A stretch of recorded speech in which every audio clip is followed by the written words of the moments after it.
You're listening to the ESO Network, your station for all things geek.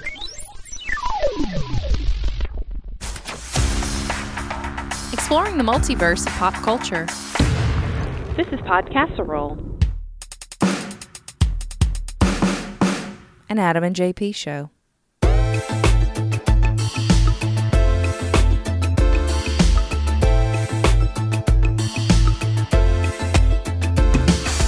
Welcome to Podcasserole. It's here. It's time. It is time. Our Friday meeting. Yeah. Not been a good week, Adam. You don't think so? I don't feel well. Oh, yeah. If I have the sniffles as we go along. You're just getting well now, aren't you? Yeah. It's been a rough week. Yeah. I was out of commission for a couple of days. Oh, yeah? Yeah. That's very seldom for you. It is. Mm-hmm. Like, it makes me feel like, I'm invulnerable. Mm-hmm. Did I pronounce that right? You missed an L somewhere. How's the right way to say that? Invulnerable? Invulnerable? Vuln? Vuln? A little Russian, but I'll take it. I feel like I can't get sick. Uh-huh. And that's not the case. You say that quite often. You're going to live forever, and B, I don't you get don't sick. get sick. B just went wrong, so that's maybe... true. But it is rare. Yeah. It is rare. Yeah. It's been a good year and a half. For the roses? 2 years, maybe, since I've been sick. Is it really? Good year. Yeah. Wow. Well, think about it. Yeah. When's the last time you know me to be sick? No, not too often. And I haven't in a while. Yeah, I used to quite a bit, but not recently. Yeah. Yeah, I think since we both fixed our diets. Really? Oh, that's true. Like when I started my way of eating, I read about how, bacteria and bad things feed on sugar. Yeah. And whenever I was a big fatty fat and eating all the stuff I wanted, all the sugars, I was sick quite often. Like every few months, I would have at least a cold. Right. And it's been, knock on wood, at least a year and a half, maybe two, since I've had the sniffles even. For real, yeah. Wow. Yeah. That's impressive. Yeah.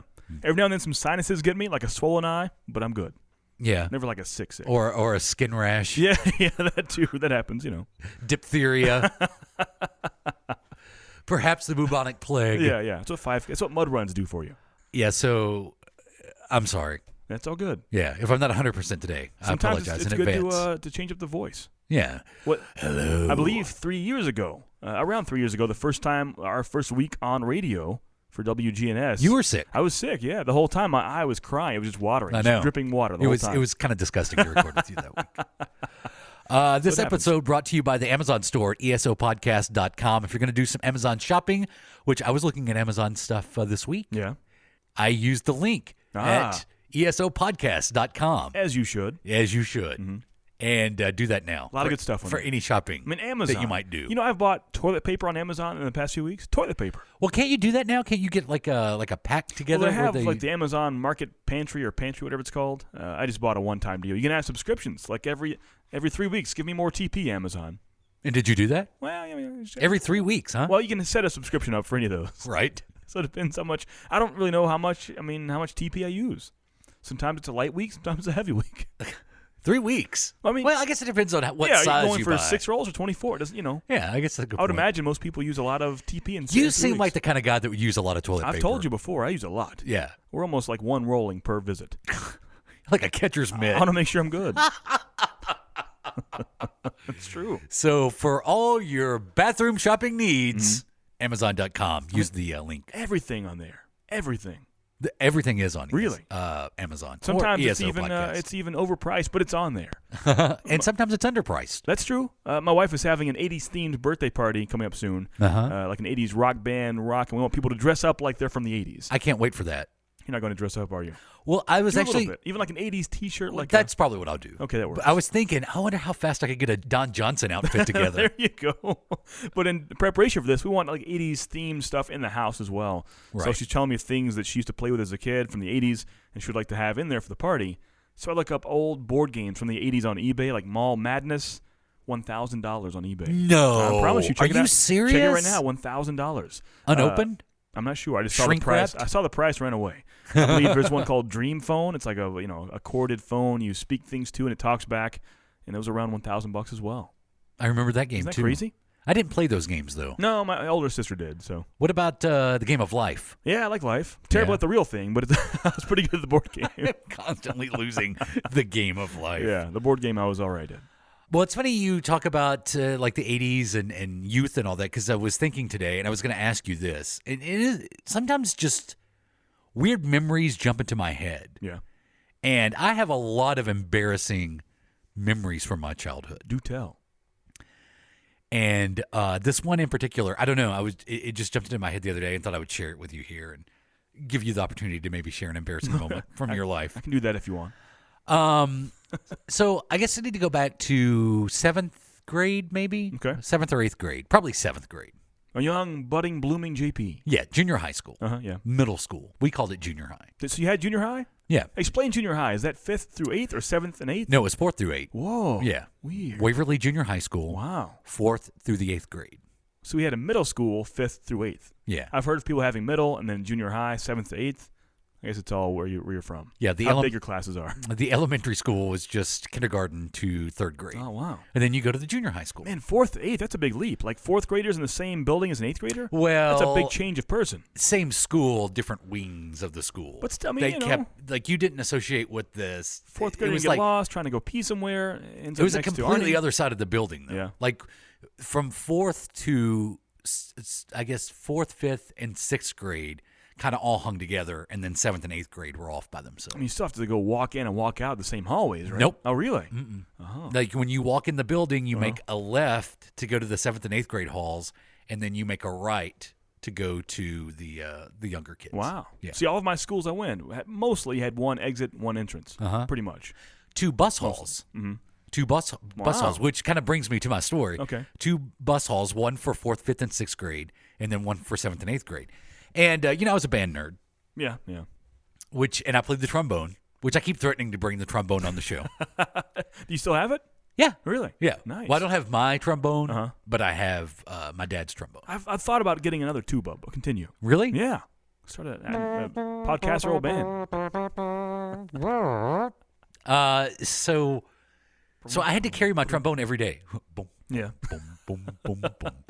And I would carry, I'd have the case, and we rode the bus. I rode the bus all the way through school. And I would say out of all band instruments, the trombone is the biggest case. You can't break down. It's pretty small. It's kind of its own Right, thing. because the tuba you would just leave at school. Yeah, I would never ever. Sometimes in the early days, I would bring the lap actual tuba home. Sometimes, but 90% of the time it stayed there. Yeah. The sousaphone you can't bring. You're home. not putting a sousaphone on a school bus to go home. No. So I have the trombone, and I have the trombone case, and every day I would get on the bus with the trombone case, and I would bring it home every afternoon. And I would sit on it in bus hall. I would put the trombone case up against the wall, and I would sit on it. Mr. Cool trombone player. Mr. Smooth, as you're about to see. It's not so bad. So there's this girl that I had a crush on, right? Mm-hmm. She was in the band too. Flutist? A woodwind instrument. Ah, okay. And so You don't give too many details yeah, I don't. in case Sally the clarinet player's out there right now at home. I want to keep as many people anonymous as possible. So we're in bus hall, and she's there, and I'm there, and I've got my trombone, and I'm like, hey, I'm going to make some conversation. I don't know what kind of icebreaker you make in 7th grade. I don't know. Hey, baby, want to run some scales? Hey, how about that new Def Leppard song? You want to run some scales? Da-na-na-na-na-na-na-na. So I put the case up against the wall, and I sit on the trombone case, and I'm trying my best, trying to talk, and I guess I'm moving a little bit, and I think I counterbalance my weight to one side. Yeah. And I'm like, hey, and actually rolled the trombone over, and I go into the floor. Wow. Yeah. Wow. Like the slap of my hand against the concrete floor. Wow. While trying to, make conversation with a girl. Did she see it? Oh, I was right beside her. Brr. Not the worst part. What's that? As I hit the floor Did you crap yourself? and I'm falling over, I just hear a little Close enough. That's funny. just a little. That's all it takes. I know she had to hear it because I heard it. And we were all in the same area. Was this before you hit the floor or And afterwards? my face is getting red just thinking about it now. Before you hit the floor or afterwards? I think as I'm falling, Yeah. I'm like, whoa. So did you guys never hit it off after that? We became friends. That's but, good. Oh, yeah. I had a lot of those. Yeah, but I'm pretty sure I killed any chance ever by falling off my trombone Yeah, I think so. and farting in her face. Some people are into that. Yeah. I've heard things. Wow. It was an awkward time to be around. Do you think back then we have ideas and illusions of the cool kids and the popular people? Did they themselves have these stories and memories of like how they weren't cool and there were people cooler than them? Really? Is that a thing? It can't be, right? I mean, everybody goes through awkward, embarrassing moments. And there always has to be someone more popular in your head. But at the same time, factually, there's got to be someone that's the most popular and nothing bad ever happened to them. Yeah, but see, I think they peaked in those years because when you see those people later in life, it usually isn't that good. That's true. And when it is good, it still makes me mad. In the rare occasion where it all, it's all coming up roses their entire life. But it's not over yet. The story continues. That's true. So is there an embarrassing story you'd like to share? I have quite a few. I'm trying to think of one. Let's see. I think I've told this on the show before, but it's been a few years. If I have, 9th grade theater arts class. You probably know where I'm going with this. I'm trying to see if I remember this. First period of the day is theater arts, and this is in high school. So my high school is so small, in certain classes there weren't your core classes like a math or English or even science, such as an elective like theater arts or journalism. Those are all mixed classes. So I had classes with freshmen, sophomores, juniors, seniors, and this is one of those classes. First period class, theater arts. I'm late-ish to school, grab my clothes out of the dryer, throw them on, run to school, or my mom drops me off to school. I go in, rush in, and run into theater arts class. There, I make it just in time. First period, 7:30 a.m., never forget it. And that day we're doing our monologues. I'd practiced for weeks on this monologue, and I was first. Did you do any Clinton jokes? Not. So I go in there with the monologue. I start that, and the whole time it's a pretty serious monologue. But the whole time people are staring at me and laughing. I'm like, man, what's going on here? What's the problem? Why am I doing this bad of a job where I have this serious monologue and they can't take me seriously? And I finish after about 3 or 4 minutes. And I'm just confused why they're doing that to me, making fun of me, the little chubby freshman that I was. Before I leave the stage in the auditorium, I look down and where I put my pants on in the morning, straight from the dryer. Inside of my pants were a pair of my mother's underwear. And they had slowly started coming out of the bottom of my pants on the top of my shoes. So as I walk up on the stage, I had no idea my mom's undies were flopping out of the bottom of my pants. That is hilarious. And so I'm up there on stage with some woman's undies on my shoe, and I see it. I'm like, yeah! I kick it across the stage, and the place goes nuts. And that was pretty embarrassing. Get out of here! Yeah, I don't know if I would assume they knew. I probably should have had some cool story if I I just got back from Brenda's place. But I'm sure they're not mine. They're my mom's. Wait a minute, that makes it worse. Pretty sure they saw by the style, the color and the style. They weren't anyone below the age of 50. So yeah, that's when I think of the most embarrassing story I have. I'm on a stage. I've had dreams about it still. On an auditorium stage in front of 30 of my peers, laughing as my mom's panties are on my feet. Granny panties falling out of your pants. I never got them. I'm not gonna pick those up. So I kicked them across the stage, went behind the curtain, never saw them again. God knows what happened to those things. Did it ever come up when you got home? Adam, no. I'm missing a pair of underwear. Shut up. No, it never happened like that. That's pretty embarrassing though. That's so funny. Yeah. That's why you need to use dryer sheets. Yeah, I know that now. Yeah. Back then, and I think we did, but it was still things get caught inside of things. Yeah, it's that's static true. electricity. That's true. But it happened. And what's even kind of grosser is the whole time driving there to school, minding my business, getting nervous for my monologue, had my mom's drawers in my pants. That's pretty gross. It's certainly odd. I think you have my story beat. I don't. Maybe. We'll see. I'm I'm sure there are more you have. You'll dig deeper. Yeah, I don't know. Maybe it's as we get older, you start thinking about your glory days. If those were my glory days, if those were your glory days, No. it's sad. I remember people always told me that in high school. Like, oh, don't worry, it gets so much better. Or they told me to the exact opposite. They said, enjoy these days. This is your glory days. I think people, as we get older, realize that's BS. Because now the thing to say to high school people is it does get better. And it does. It does get better. Yeah, because when people told me that in high school, I'm like, this is it? This is the best of my life? This is as good as it gets. I have to go somewhere where people hate me for 8 hours a day and not even get paid for it? This is terrible. At what point do you feel like you found yourself in high school, or did you? Yeah, I think so. I found it, but I wasn't as open about it to people. Yeah. Like I said, I would honestly sneak comic books into classes in my backpack and do the classic hold the book up while I'm reading a comic. That actually happened. It's like an old Little Rascals bit, but I would hold up textbooks while reading comic books. Mm-hmm. And producer Brian and myself, we would sneak in old comics and trade them in study hall. Our study hall was comic time. So I think junior, senior year, I guess. Yeah, I feel like my freshman year was really rough. Yeah. sophomore year was okay. Maybe towards the end of my sophomore year. I think once and you then my junior and once you senior get your year. license and you and your friends, your social life opens up like that time. Not only your driver's license, but your friends as well. You can go anywhere you want as long as you can. Mm-hmm. So I think that's more socializing, more time for you to become you and not be under your parents' umbrella and kind of be just regurgitations of them. I think driver's license when you open up. Because a blooming flower. It is funny, though. I'll see on Facebook people that I went to high school with, and, they'll post, like, memories. I remember when we used to all go out to the blah, blah, blah lake and a bonfire / whatever. And I'm like, I was never invited to that. Yeah, no, it's weird, isn't it? I'm glad you guys had fun. Isn't that weird? Because I was never invited to Same those thing, things. Yeah, even in college, I had those people. I used to work with people I considered friends. And now I see pictures. Oh, this was 10 years ago. How crazy is this? And it's all the people I knew at that moment in my life. Without you. Yeah, without me. Like every single one of them. I was like, whoa. Except you. Yeah, no one even told me about that. Thanks, guys. Yeah, it happens. Like though. people you still see today. Yeah. But, I mean, everyone does that. Everyone has friends and close friends. They don't invite every single person they know at every event. It happens. I think, and sometimes I wonder if I'm the only one that feels this way, but I think everybody goes through this. Like, you go through your life and you find yourself in different peer groups your entire life. Yeah. And I'm wondering, like, at one point, do you just settle down and say, okay, this is my peer group from here on out? That's a good question. I wonder if I've done that. I feel like I've done that. Yeah, I don't think. I'm not out searching for Right. a new whole group of people to hang out with. Yeah, for the past 10 years, mine's been pretty much static. Yeah. And I'm fine with that.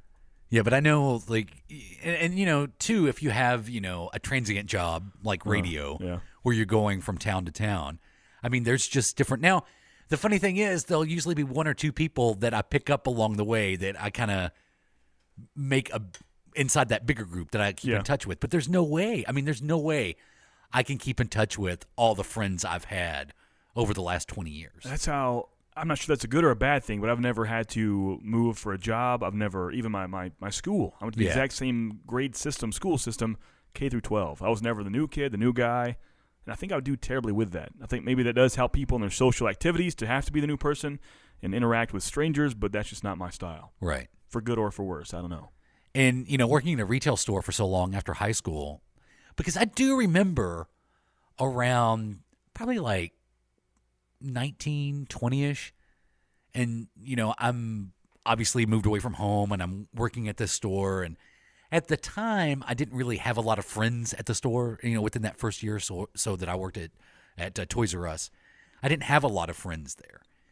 And I would just kind of go and work. And then I was going to a community college, so it's not like there was a dorm I was staying in. So I was just basically just driving all over the place. I was driving to school, driving to work, driving home and go to bed. And then the next day start all over again. And I really found myself missing like my senior year of high school. Like when I was probably like 18 or 19, right after high school. Like I really missed high school. And then as the next couple of years would come along, I would start to make friends at work. And then, especially like trying to get into radio and having to keep a retail job for so long, I realized that basically I kind of did high school over again with a group of people that I worked with. Really? Yeah. And I feel like at that point I was one of the cool kids. Oh, you think so? Well, I don't know. At least popular at work, I guess, maybe. Yeah. But I do. I mean, because I still have friends. I mean, actually, you can trace mine and your friendship to that store. That's true, yeah. Yeah. That's true. Not that we didn't work together then. A lot of things have happened and opened up because of that friendship. That's true. Really? Yeah. Yeah, but, I was friends with a guy, and you were friends with a guy, and then we just kind of, so without Toys R Us, there would be no podcast role. No. I mean, marriages have happened because of that store. That's true. Think about it. You're right. Yeah. Wow. Weird, huh? That is weird. It's pretty crazy. That's crazy. Yeah. Several marriages, actually. Yeah. And about 3 divorces I can think of off the top of my head. It's true, yeah. Hey, we're going to talk about Quantum Leap today. Oh, yeah. Pretty exciting. One of my favorite shows ever, but honestly, I hadn't seen all the episodes until this week. And finally, I capped it off and finished it. And you got caught up? Yeah. I'm caught up from the show that ended 20 years ago. Yeah, because we said, well, let's do another TV episode where we're going to talk about TV shows. Yeah. And we decided to pick a show that you and I both love, and that is I call it a 90s show, but I guess technically it started in 89. Right, yeah. Quantum Leap. So we'll become a leaper next. Welcome to My Obi Defend Your Childhood, the podcast where every week we put a little bit of your past on trial. Wait, you don't know who we are? Well, fine. First, we take a movie that you like. You know the ones. The ones the buses always had on field trips. We got the real jam going down. Welcome to the space jam. Or the ones your parents didn't want you to see but you watched at a sleepover. So that's the game. The movies are 10 years old and the defendant hasn't seen them in 5. So, in the end, does your past hold up? Can you defend your childhood? Tune in every Thursday to find out. Theorizing that one could time travel within his own lifetime, Dr. Sam Beckett stepped into the quantum leap accelerator and vanished.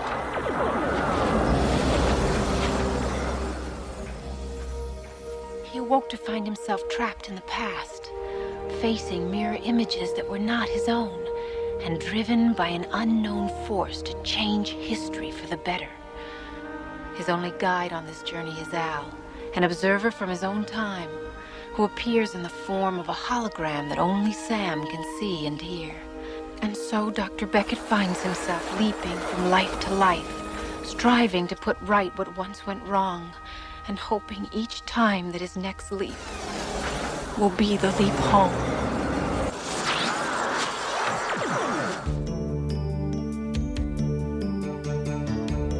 I think Quantum Leap is probably one of my favorite TV shows of all time. It's great. It's fantastic. Even if you don't like one episode, hang on until next week. It's a totally different series. Yeah, it's a totally different, and it's weird that Quantum Leap is one of those shows that almost has a different cast every episode. Yeah, it's like an anthology series with the recurring main character. Uh-huh. It's great. Scott Bakula as Sam Beckett, Dean Stockwell as Al. Really the only two characters Yeah, that's pretty much that it. are consistent on the show. Yeah. There's other characters along the way, like Ziggy and Gushy and Gushy, all these weird names from the future. From 1999, right? Yeah. That is the funny part. Yeah. Yeah, like the original Leap happened in 1999. Yeah. Like when they started the Quantum Leap program. Mm-hmm. So When they have holographic driver's license. yeah, it was 10 years because it debuted in 1989. So this is 10 years from now. This is the future. But as far as Al's fashion, they weren't that far off. You don't think so? I don't think so. So they tried to make that futuristic. They did, didn't they? Yeah. I didn't think about that. Yeah. Yeah. I'll let you go first because what we did is we just went through and picked out like 3 of our Yeah. favorite episodes apiece. Yeah, so I think we may have had some of the same. I love the series, have for a long time, but for some reason I never watched the finale and the episodes leading up to that. So I decided to watch the final 3 episodes of the whole series, and that would be Season 5, Episode 20, 21, and 22, being The Leap Between the States, Memphis Melody, and Mirror Image. Now, have you seen Season 5, Episode 20 at all? This is the one where he finally, for the first time, we kind of break the Quantum Leap rules, and we go into his own bloodline and a different way from his timeline. It goes back to Civil War days, a time before his lifetime even started. So it's kind of breaking some rules of the Quantum Leap. Yeah, because that's one of the things that's set up in the pilot episode is that... Now, first off, do we have to explain what this show... I mean, everyone should know what this... Maybe we should. Oh, yeah. Because we're going into it as if people know what we're talking about. Maybe you've never seen Quantum Leap before. So Dr. Sam Beckett is quite possibly the most brilliant physicist of all time. He has 6 different doctorates, yeah. they say. And in quantum engineering is one of them, correct? Yeah, right. Isn't that one of them? Yeah. And he, along with... I don't think Al Calavicci was on the program, but he was a military man. Right, yeah. He was just kind of the military guy working with Sam to develop the Project Quantum Leap. And basically it was using the string theory of time. And that is if you take a string and on one end is your birth and on the other end is your death, and then you take that string and knot it up, all the different years can touch each other. And you could travel from one year to another within your own lifetime. You're right. That was a big deal. Yeah. Is that only Sam could leap within the span of his own lifetime, which was very smart because it saved them from having, Sam's trapped in the old BC Jurassic era. So that's kind of it in a nutshell. And then they've developed the Project Quantum Leap time travel program, and basically he goes into the Quantum Leap chamber and disappears. Yeah. Yeah. He takes on the role of someone that is in need of help.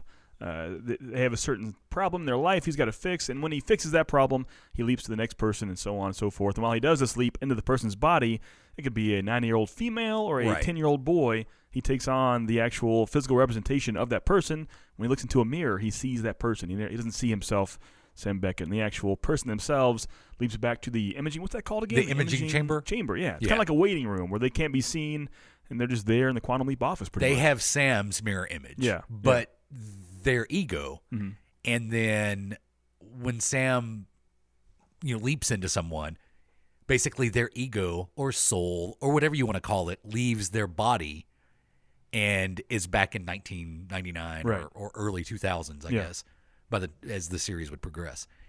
And basically Sam's ego is within their body. But the thing is, like, he is very brilliant, but through the process of leaping around, it kind of messes with his memory and his intelligence. I guess they use the term Swiss cheese. Right, Swiss cheese brain. Yeah. So he can't, he can obviously figure stuff out, but he can't figure out how to get home by leaping around. And apparently, and it kind of varies from season to season, but sometimes he doesn't even remember leaping into a certain person. There's some amnesia involved to it. Yeah. Like in that very first episode, like he doesn't even know who he is, really. Right, yeah. And then Al first appears to him as a hologram that I guess is tuned to Sam's way. It makes sense to watch it, but to describe it sounds ridiculous. It sounds ridiculous. But yeah, Al is a hologram tuned to Sam's brain waves that only Sam can see. Yeah. Well, Sam and animals and little children. Right. And people of lower intelligence and IQs can also see, as we would find in one of them that I'm going to talk about. And doing research for this and watching 5 hours almost straight of the show this week, I don't say this very often, but I believe with all of my heart this show needs a reboot. I would agree with you. Yeah, I would agree with you. I would watch. I think that the system of it is timeless. I mean, it's going to work no matter how you spin it, really. And when you, I've got a perfect way to do it too. Even the weaker episodes are still awesome. Yeah, there is no bad episode of Quantum Leap. Just the idea of it's really cool. I like it a lot. So on to season 5, episode 20. Like I said, 20, 21, and 22 are the last episodes of the whole series. So we have number 20 episode, The Leap Between the States, where he does go back to his great-grandfather's body, known as John Beckett. And he is a Union soldier in the Civil War, who also happens to be his great-grandfather, like I said. Now, when he first leaps into John Beckett's body, he doesn't know it's his great-grandfather just yet. He has recently been wounded by Confederate soldiers and takes shelter in a nearby barn, who we didn't know at the time, but that barn is owned by his future wife, which is Sam Beckett's great-grandmother. And so recently, Sam Beckett's great-grandmother lost her first husband in the war as a Confederate soldier, and she takes this Union soldier in and kind of heals him from his gunshot wounds. Now, have you seen this episode before? Yeah. It's been a while. It's been a while since I've seen The Leap Between the States. It's a deep one. As soon as he gets discovered, some more Confederate soldiers come up. She has to lie about Sam and say that he is her cousin that was an injured Union soldier himself. And long story short, he finds out her main slave, Isaac, is helping people in the Underground Railroad in the same barn where he was found injured. And long story short, he has to help Isaac, and along the way we find out Isaac, once he becomes a free man later on, chooses the surname of King because he feels like a king. Once he says this, Al uses his handy-dandy computer. What's the name of the computer? Oh, this is just called a handlink. That's what it is, yeah. But Ziggy is the computer. Yeah, so he uses that and finds out this king, Isaac King, or Isaac was his name, will be the grandfather of Martin Luther King later on in the future. So this makes me question the plot of timelines and just time travel in general and fiction. His point there was to save and to almost help this Underground Railroad and free the slaves here. But if he never did that in the first place, Martin Luther King's grandfather would have never been there, right? To even I don't know. Grandfather Martin Luther King himself, or to have the name of King. So that character clearly exists because they found that out and were freaked out by who it was. But they're going back to save him in the first place. But they are aware of Martin Luther King. Right, yeah. This is an occurring thing, I think, not just in this show, but even Back to the Future has these kind of problems, if you want to call them problems. Kind of plot holes. Yeah, plot holes. There we go. But usually the way it's handled in Quantum Leap, they discover, they were involved with someone who will be or related to someone famous in the future, but the story doesn't revolve around them. Yeah. But I can't remember the actual plot points of this episode, but was the point for him to get Isaac basically to the north. Yeah, pretty much. Just to help the Underground Railroad function for the most part. Because, like I said, his great-grandparents did meet that way, so it wasn't a fact of they have to be together. That happened regardless. He goes there and pretty much just helps the Underground Railroad slaves and Isaac King become a man. Yeah, in one of the early episodes, he taught Michael Jackson how to moonwalk. Right, yeah. But he just kind of runs into a young Michael Jackson in a bathroom and shows him a moonwalk. And then you find out, oh, that was little Michael Jackson. I did see the Donald Trump episode. Were you aware of that one? No. He is a taxi driver in the 50s in New York, and he's driving a young Donald Trump around in the back seat, and he's pointing out buildings, explaining how important real estate in that city will be in the future. That's the one that they revisited with the Colbert Report. Oh, yes. Yeah, I never saw that, but I heard about that. Yeah. Where Scott Bakula was actually on the Colbert Report. So was Colbert pretty much Al?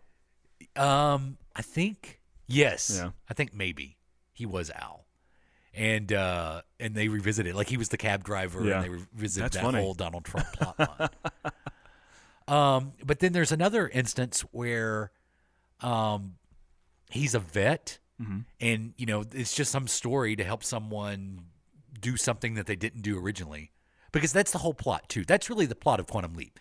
That through time, certain things were supposed to happen that didn't happen. And that's why Sam is, like they say, putting right what once went wrong. Imagine he is the good side of Final Destination, and he's the physical manifestation of that, and he has to right the wrongs. So he's a vet helping, another vet in the area do something that she has to do. And, the whole time there's this little kid in glasses, like, singing songs to the pigs. And he's singing, like, Piggy Sue or whatever. And Sam's like, oh, why don't you change it to Peggy Sue? And, you find out that it's Buddy Holly. Buddy Holly. Yeah. Yeah, at the end. They did that with Stephen King. There was one episode where a young Stephen King was following the character around. And then you see, oh, he was influenced by all this stuff. So it's a timeline problem. It is, because these people existed regardless of him going back and fixing those problems. Yeah. Because in order for them to recognize the significance of what just happened with Buddy Holly, they have to already know who Buddy Holly is. Right, yeah. So it is... But sometimes it's explained, like in the Lee Harvey Oswald episode. And, at the end of that episode, you think the whole thing, like, well, how are they going to sell that Sam is able to prevent the assassination of JFK? Well, you find out at the end of that episode that in the original timeline, Jackie Kennedy was also killed in the assassination. So that's kind of a cool plot twist, I guess, is to say that Sam was able to go in and save Jackie O. On that same day. But yeah, like you're saying with the Isaac King thing, I mean, they would already have to know who Martin Luther King is. When so he said the name King, they put it in the computer, and Al was shocked. He's like, Sam? And he says the timeline of, Isaac gives birth later on to blank, and blank later on gives birth to Martin Luther King. Right. Crazy. That is crazy. So that's season 5, episode 20. What do you have that you want to talk about? The first one I'm going to do, see, I kind of cheated because we said we were going to do 3. Yeah. But... Did you do quite a bit? 2 of mine are like 2-parters. Okay. Oh, wow. So the first one I'm going to go with is The Leap Home, Part 1 and 2. And this is Season 2, Episode 1 and 2 of Season 2. And Sam actually leaps into a younger version of himself. Right. And he's back home in Elk Ridge, Indiana. He's his 16-year-old self. And he wants to instantly take advantage of the fact that he could change his own future, but not just his own future, the future of his sister and his dad and his brother, specifically his brother who's about to go off to Vietnam and dies in Vietnam. And then his sister who marries an abusive alcoholic later in life, and his dad who dies at a semi-young age of a heart attack. So you see Sam trying to encourage his dad to do cardiovascular exercise and, have a better diet and stop smoking and that sort of stuff.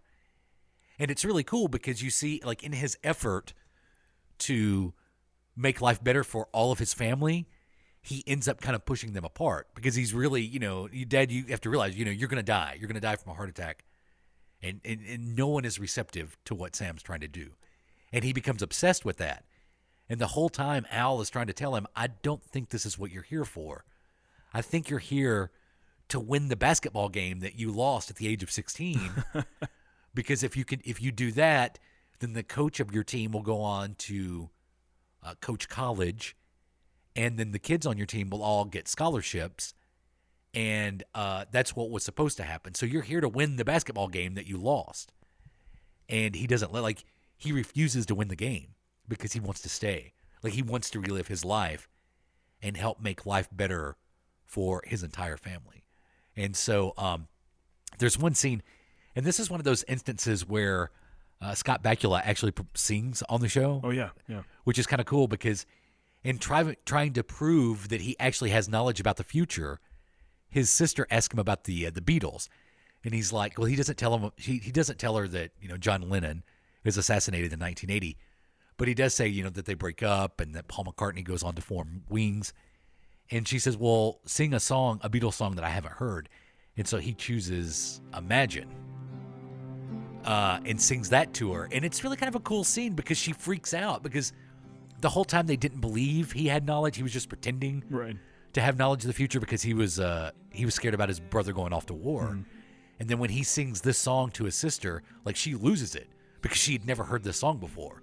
So, yeah, that's one of my favorite episodes. That's a good one. It really is. It's the Leap Home. Yeah. And then the Leap Home Part 2, when Sam wins the basketball game,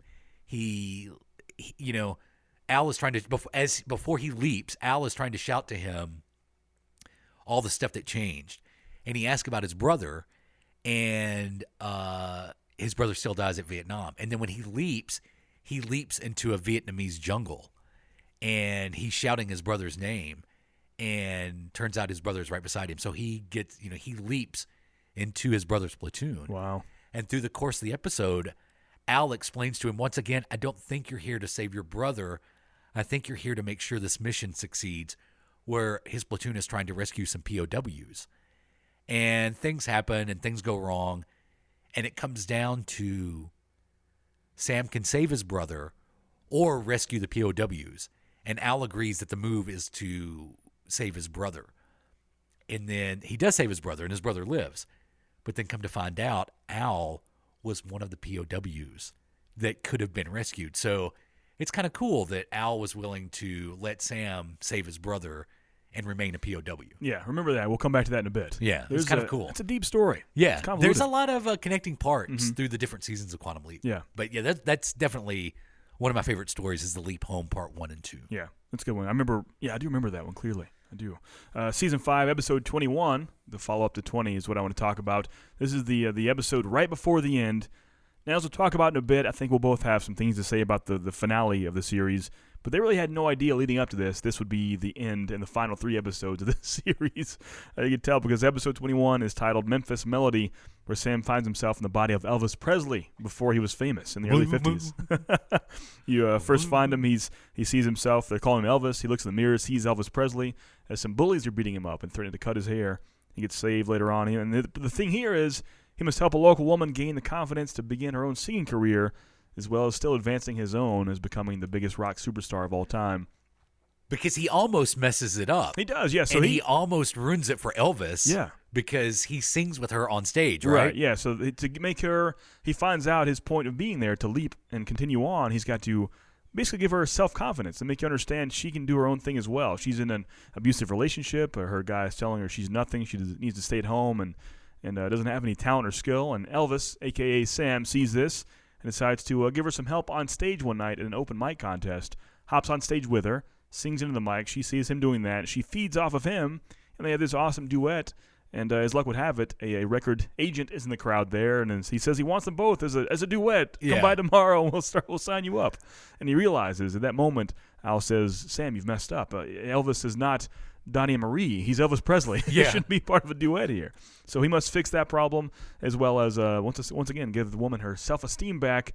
And in the end, he does that. To me, this was a weak episode, especially being right before the end, because with such an iconic character of Elvis Presley, it had really nothing to do with him. Yeah. It could have been any saloon singer from the 50s and had no importance whatsoever. Well, it's weird that in that final season, because I don't want to spoil, like one of the episodes around there had to do with Marilyn Monroe, right? Right. I think right before the Martin Luther King one. Yeah. Like he was Marilyn Monroe's limo driver or something like that. Yeah. So in that last season, they really started to try to pick like stars some and Dr. Ruth, celebrities. yeah. I think Dr. Ruth might have been earlier in the series run, but I think it was 5. Was it not 5? I don't know. it might have been. Yeah. It might have been season 5 because it really felt like, because it did only go. I guess it went 5 seasons. Yeah, 5. Yeah. So I mean, which is a good run for a TV show. Oh yeah, it was over 90 episodes. But yeah, you could tell because the thing about, and no pun intended, but this show leaped around from night to night that it was on. This was always one of those shows that was on the cusp of being canceled, but was kind of had a cult following, and critics loved it. And I really felt like in that final season, there was a lot from NBC, and the network guys to, have him leap into Elvis, have him leap into Marilyn Monroe, and that It did sort leap of thing. around from different days. Like the majority of its time on the air, it was on Wednesdays from 10 until 11 p.m. Yeah. Who's watching, especially back in the 80s or 90s? No one has TiVo or Hulu. Like, who's doing that? Yeah, but it was at one point it was on Tuesday nights. Yeah. At one point it was on Friday nights. Yeah. At one point it was on Sunday nights. I think maybe even Saturday night at one point. So the fact that it has so many episodes and lasted for 5 years means something to it. Yeah. But yeah, episode 21, Memphis Melody of season 5. I liked it because it was Elvis, but it was, once again, it wasn't very Elvis heavy. And even the fact the main thing he had to do was kind of help some random female get her groove back, pretty much. It was kind of weird. What's her name, Stella? No.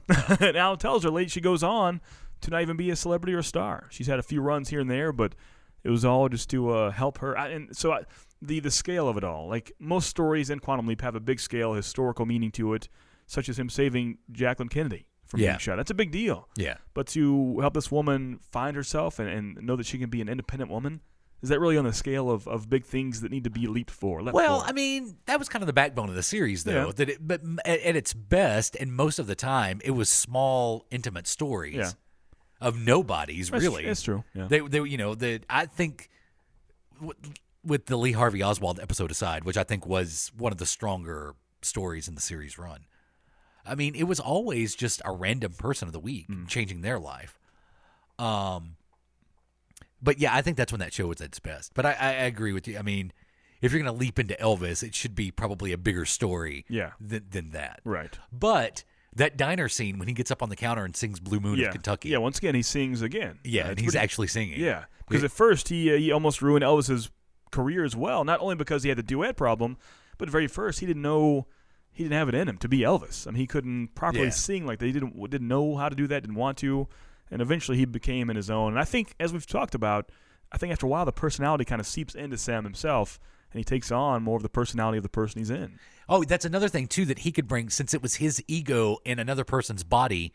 Anything that Sam could do physically, that person could all of a sudden do. Right, yeah.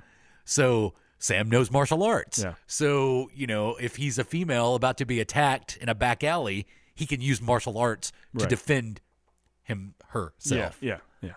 But Al had a good time here because the whole time this is going on, they've got Elvis Presley in the room, the waiting room. Oh, that's right. He is in the waiting room. He's like, I've got to get back. Elvis is going to do a show here in a bit. It's pretty funny. I think what made this series work was the chemistry between Scott Bakula and Dean Stockwell. Oh, definitely, yeah. I think that was one of the stronger points. I mean, they're just, they're one of those duos in TV that you love to see on a weekly basis. Yeah. And speaking of that, at the end of the Memphis Melody episode, we see him finally leap over to a random bar he walks into, and we come to find out later on that Al can't find him. And we'll talk about that one in a bit, though. What do you have next? The next one I'm going to go with, and again, I promise this is my last two-parter, and then my last one is actually the episode that you're going to talk about. The first one was Season 3, Episode 22. It was the final episode of Season 3, and it's called Shock Theater. And because they would always try to do like a big deal for the season finales. It was like a different type of story. I think the Evil Leaper, which I was not a fan of. Oh, yeah. I was not a fan of the Evil Leaper storylines. I think they did 2 with the Evil Leaper. And I think that was probably like a season cliffhanger or whatever.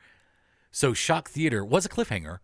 And what happened was Sam, at the moment he leaps into a guy who's going through shock treatment therapy in a psychiatric ward and like really high voltage shock therapy.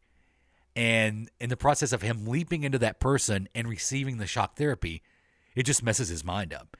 And through the whole episode, he's really unable to do anything to help this guy because he's just assuming the personalities of people that he had been along the way, which is kind of cool because throughout the episode, he didn't really emulate the people.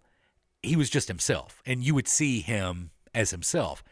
In this episode, he would revisit these characters and actually would emulate their physical appearance, and if they had an accent, he would do their accent. So I think it was probably kind of fun for him to do, or Scott Bakula to do, because through that whole episode, he had to be like 4 or 5 different people throughout the episode. But it was always just him. He was just emulating them because of the shock therapy. Their personality was taking over his mind, and turns out the reason why he was there is that he was supposed to help one of the other patients learn to read. Because if that patient can learn to read, then it would set them on a course.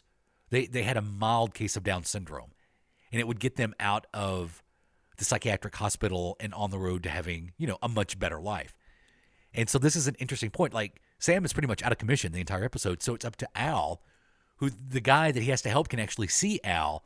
So Al has to actually do what has to be done in this particular leap. I remember this one, yeah. Yeah, and he's able to teach the guy his ABCs, which is the first thing that he needs to learn how to read that sets him on the course. And the only way Sam can leap is if he receives another shock treatment at the same high voltage of the one at the beginning of the episode. Because one of the orderlies in the psychiatric hospital was using shock therapy as a punishment, and not as therapy, but as a punishment. And so that's what Sam was actually leaping into. So it's really like, it's one of the toughest scenes because Sam has to agree to shock therapy, but it's not him. He's in the personality of one of somebody that he'd been in the past, and he's scared and he's crying, and Al's standing there right beside him, and he's crying because he's about to have to go through this horrible, shock treatment once again. And as he gets the shock treatment, he leaps, lightning strikes, and you notice that the lightning hits him and Al, and they both disappear. And then that's the cliffhanger for season 3. And then season 4, episode 1 was the leap back.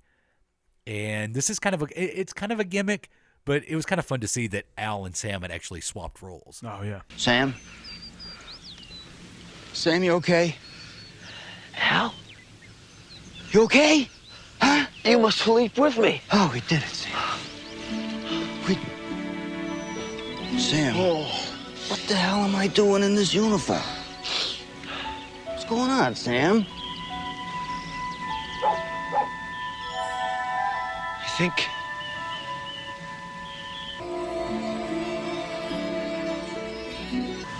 Oh, boy. And so through that episode, which was the furthest back they had gone at the time, because now it's within Al's lifetime. And so it's in the 1940s. And, Al is the leaper and Sam is the hologram. So Sam actually gets to go. And that's when you find out that Sam had a wife. And so he gets to go and as soon as he walks through the chamber, all his memories come back to him and he remembers his wife. I think Elizabeth was her name. And so, but at the end of the episode, Sam has to leap again to save Al. So, but that was cool. Yeah, that was cool to see Sam come back to modern times, at least for one episode. Yeah. Yeah. I do remember that. There were quite a few two-parters in the series, right? Yeah. Yeah. And a lot of times it would be the season cliffhanger into the season premiere. And that's what this was. They were the better stories. Yeah. And it's odd, in season 5, the final episode wasn't a cliffhanger because they didn't know it at the time that was the final episode. Yeah. I think it was supposed to be. Yeah.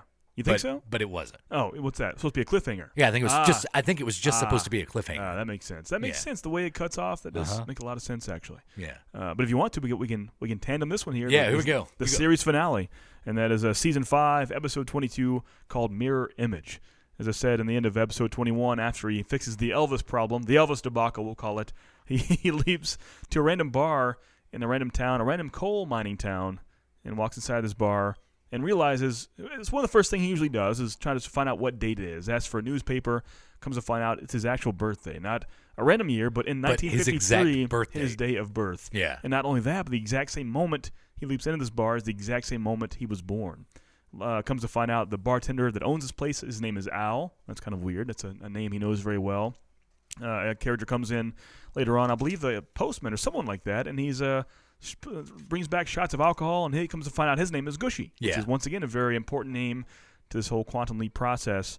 And as the story goes on, it's a weird, convoluted episode. Wouldn't you say so? It's trying to have that quantum leap story and problem where he's got to fix things. Later on, the actual coal mine has an explosion. He's got to go in there and save the people in there, and he does. And this is all by the help of a local cripple, as he calls himself, a Russian. I forget his actual name, but he's a Russian cripple.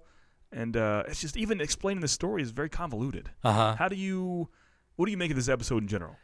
Well, I almost think of it. Describe it because I don't know what happens. It's like a non-leap. Yeah. Because you're right. He leaps into this Pennsylvania coal mining town and barely leaves the bar the entire episode. Yeah. It almost all takes place in this bar. And just about every character that he comes into contact with is someone that he has met along the way, but as a different person. Yeah, either their likeness is the exact same person Right. or the name is someone he knows from the past as well. Al, the bartender, was in the pilot episode. Right. He was one of the Air Force guys that was in Sam's first leap. And so this happens throughout the whole episode. Everyone, like I said, he really spends some time with is an actor playing a different role from earlier in the series. Right. Which, to me, kind of makes this work as a series finale because you get to revisit some of your Yeah. favorite characters through Quantum Leap history. Now, during this time, his partner, Al, can't find Sam. Yeah, they don't know where he is. Yeah, they can't find him. And he has a hunch somewhere that he's there on his birthday somewhere, so they search every year for one of his birthdays. And once they do this and they don't have any luck, they realize, wait, what about his actual birthday? Let's go there. And they find him finally in that small town of Pennsylvania. And it turns out that in describing one of the characters to Al, Sam is actually describing Al's grandfather. Right, yeah. With the same name and the hunchback and all that. Yeah. And so you're to believe that Sam actually met Al's grandfather on this leap. Because as he sees this Russian character and speaks to them for a while, Gushy, the local guy, comes back in, and Sam talks to Gushy about this character. Gives him his name and everything and the story about how he became crippled and hurt himself. And Gushy finally tells Sam after a while that guy you're talking about that you just spoke to, you say, and you saw him disappear in the thin air, he died over 20 years ago. Yeah. And then you realize, wait, are leapers people that are dead and their spirits are leaping around helping others? Because you see him leap out. Right. He turns blue and he leaps away. And the first time he sees that, Sam sees that and like, whoa, he just leapt out. Yeah. So it makes you think after a while they kind of tease that Al, the guy that runs and owns this bar, is he God? Is he a godlike figure? He thinks for a while, is he the one making me leap?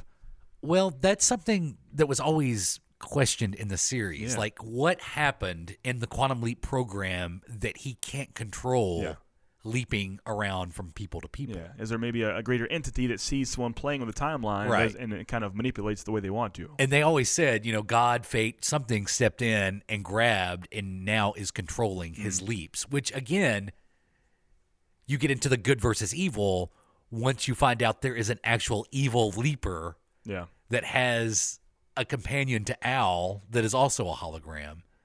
That there's some...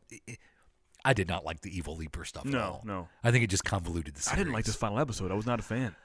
I like this. It's we just saw it recently trying to talk about it. It's impossible to even talk about it. I like this for one reason and one reason only. Because in talking to Al the bartender, basically Sam is given a choice. Mm-hmm. He can go home or he can continue to keep helping people. And basically Al, as God or some sort of deity, tells him that the leaps are going to get harder. That he should keep going, but the leaps will get harder. He compares his life to a priesthood, pretty much. Yeah. Once a priest becomes a priest, that's his lifestyle. Right. And so Sam says, yeah, but a priest can quit. And he said, you can always take a sabbatical. Uh-huh. That's how he describes that. And if Sam continues to leap around and keep putting right what once went wrong, which you also find out that was Sam's whole theology behind the Quantum Leap program. You get the feeling that the reason why he built Quantum Leap was to fix his family's life. Yeah, it was pretty selfish, kind of. Yeah, everything that happened with his brother, his sister, and his dad. It kind of all comes full circle. that whole put right what once went wrong was Sam's idea, and that's why he created Quantum Leap.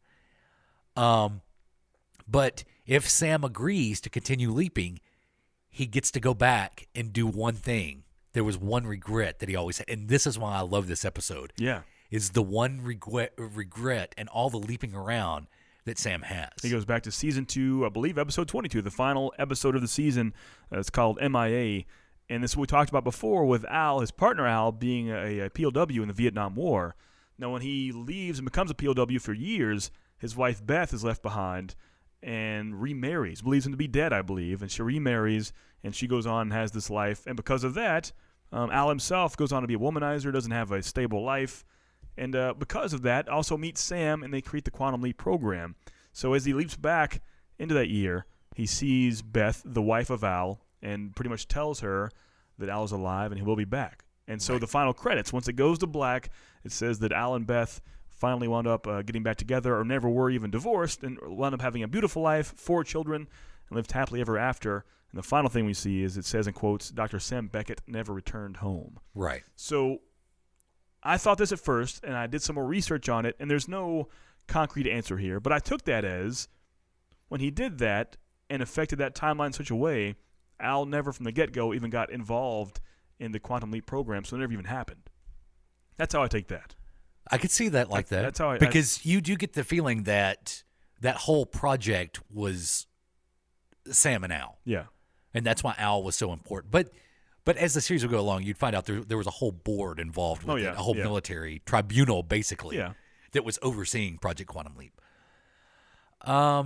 Maybe he never returned home because Al was so crucial to him being able to return home. Maybe it did start eventually, but because Al wasn't involved and didn't have someone to get trust with him side by side every step of the way, maybe he couldn't return home because of that. Right.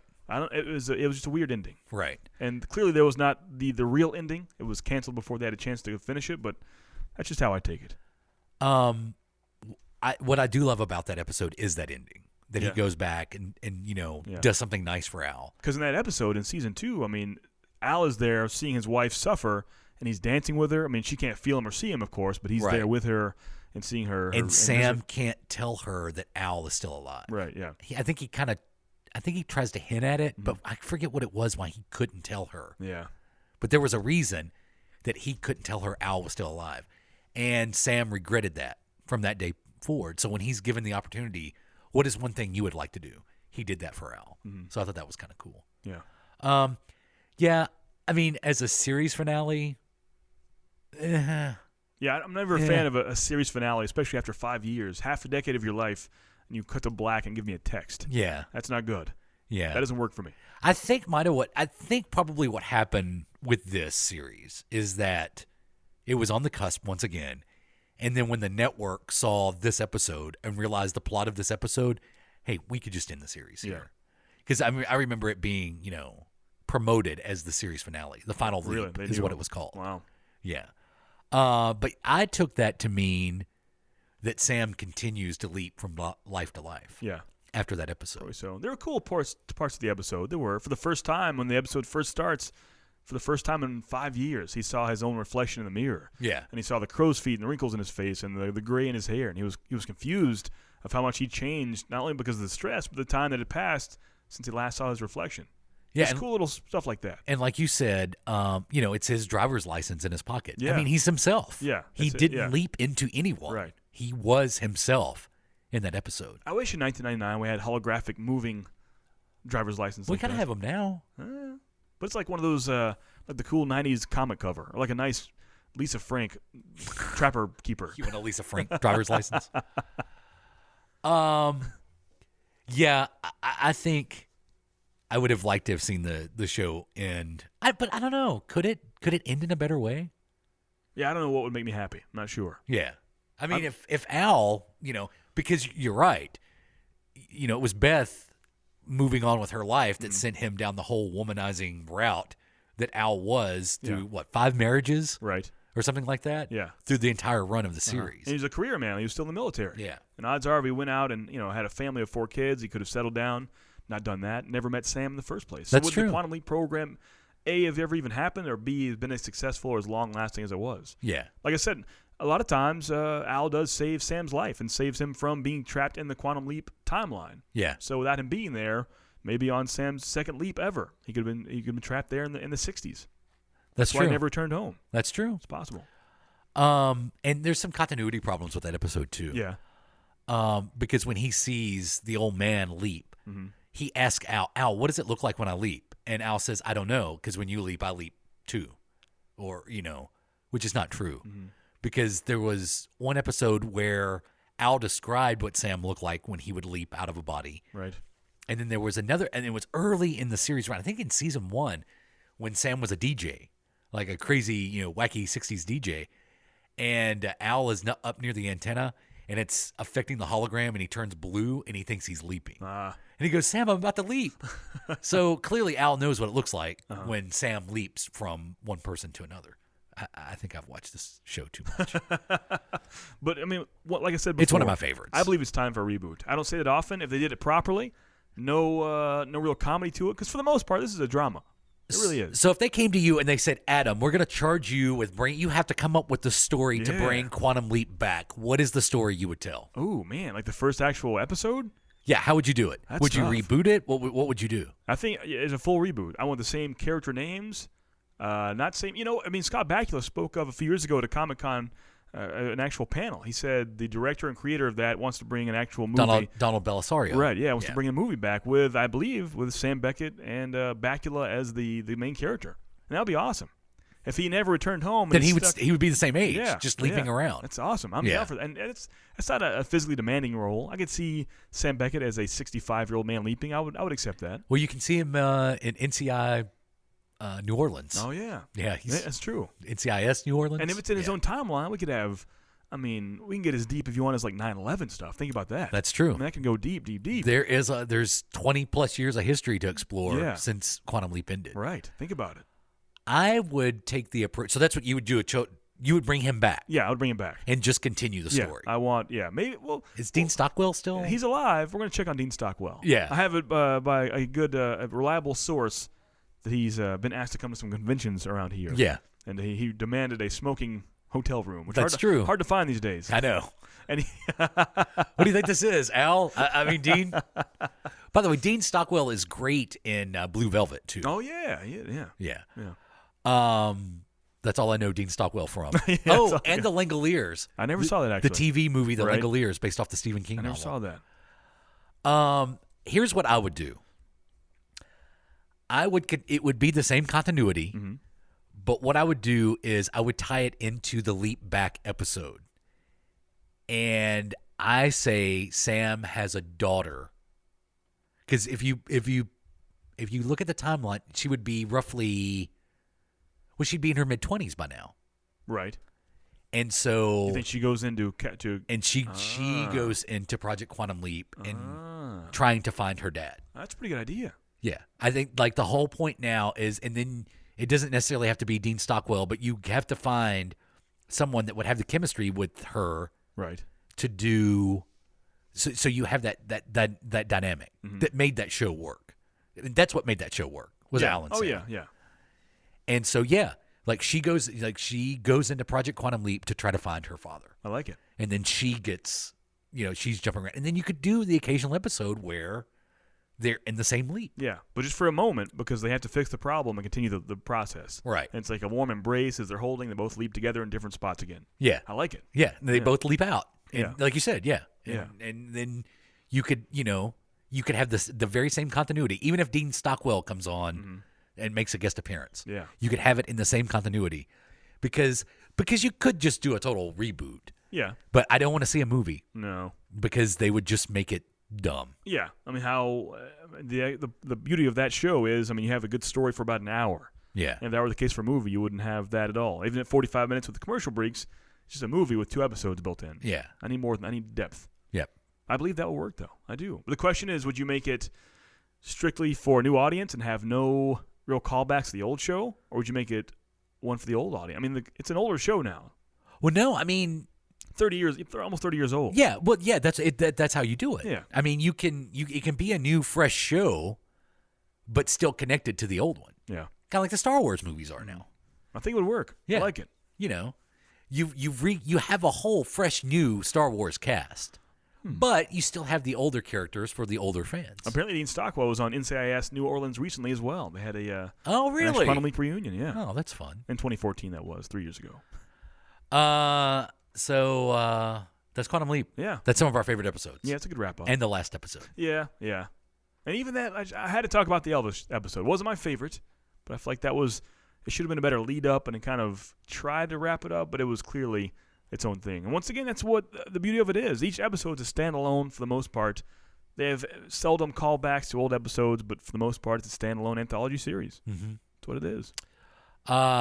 Check out Quantum Leap now, available on Netflix. Yeah. It is on Netflix, isn't it? They took it off. Now it's only on Hulu. No. Yeah. But I feel like I was watching it back on prime time. I had the NBC Peacock down there. Oh, really? I felt good about it, yeah. NBC's got a stake in Hulu, don't they? I don't know. You think so? I think they do. But there's a lot of NBC programming on Hulu. Most channels have. There's a lot of everything on there. Yeah. Everything's on Hulu now. Everything. It's crazy. Hey, coming up on Tuesday, we're going to talk about video games that were turned into movies. Yeah, good and bad. Top Mostly to bottom. bad. I would say 95% bad ones. Is there any good ones? I've got some that I love I'll talk about, but I think it was only for nostalgia reasons. You sit back and look at that, and the actual process wasn't that good, but I enjoy them. Also, the SOB OTW. Oh, yeah. On Tuesday's show. And the return of This Week at NWO News. Yeah. Oh, not that NWO? Not that NWO. You never know. Could be. Oh, hey, make sure you check out our buddy Josh. He's got a show called Collection Connection. Right. Also on the ESO Broadcast Network. Right. Go check that out. I believe Thundercats is what they're talking about this week. I do believe so. Don't quote me on that. But I'm pretty sure he and Mike are talking Thundercats. And visit our Patreon page. Please do. Patreon.com/podcastroll. Just Twitter, Google. Podcastroll. We're everywhere. Look us up. Just do that. I got to go take some cold medicine. All right, you do that. I'm Jay Patrick. That's Adam. Eat your podcast roll.